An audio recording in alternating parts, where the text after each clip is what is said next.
For advertisement, call 8125893028. Our Gmail maxtvtelugu@gmail.com.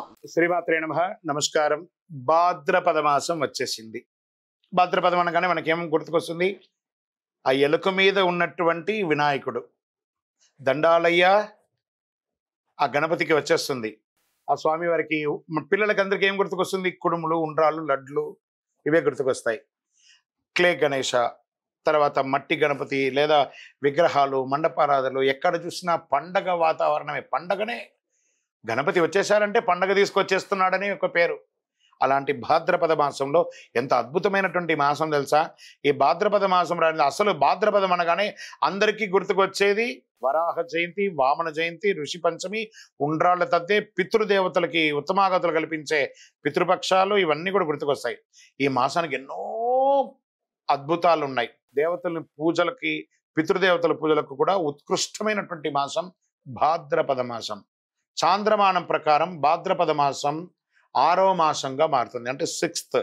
ఈ మాసంలోని పౌర్ణమి తిథి నాడు చంద్రుడు పూర్వాభాద్ర నక్షత్రం సమీపంలో కానీ ఉత్తరాభాద్ర నక్షత్రం సమీపంలో కానీ ఉండడం వల్ల ఈ మాసానికి భాద్రపద మాసం అని పేరు వచ్చింది.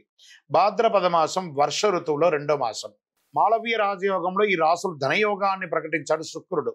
భాద్రపద మాసంలో శుక్లపక్షం దేవతా పూజలకు ఉత్కృష్టమైనటువంటి కాలంగా, కృష్ణపక్షం పితృదేవతల ఆరాధనకు అత్యంత ప్రీతికరమైనటువంటి ఇటు దేవతలు ఇటు పితృలు అందరిని పూజించే ఒక అద్భుతమైనటువంటి మాసం చెప్పొచ్చు. దుష్ట శిక్షణ, శిష్టరక్షణ కొరకు శ్రీ మహావిష్ణువు దశావతారాలు ధరించినట్టు అందరికీ తెలిసిన విషయమే. అందులో అట్టి దశావతారంలో 3వ అవతారమైనటువంటి వరాహ అవతారాన్ని శ్రీమన్నారాయణుడు భాద్రపద మాసంలో దుష్ట శిక్షణ కోసం తీసుకొచ్చారు. ఇంత అద్భుతమైనటువంటి మాసం. పితృలు అంటే తల్లిదండ్రులు మాత్రమే కాదండి, వారి పితృలు మనకి ఎంతో కాలం నుంచి వచ్చినట్టు తాత ముత్తాతలు, వాళ్ళందరూ కూడా పితృలే అనమాట. 15 రోజులు శుభ కార్యక్రమాలు, పండగలు, పబ్బాలు, ఆర్భాటం. దాని తర్వాత మహాలయ పక్షం, ఇవన్నీ చేస్తున్నాను చూస్తారా. అందుకే ఈ యొక్క భాద్రపద మాసానికి చాలా ఉన్నతమైనటువంటి ఒక పేరుంది. ఈ నెలలో ముహూర్తాలు ఉండవు, కానీ పూజలు ఉంటాయి. విజయోస్తు.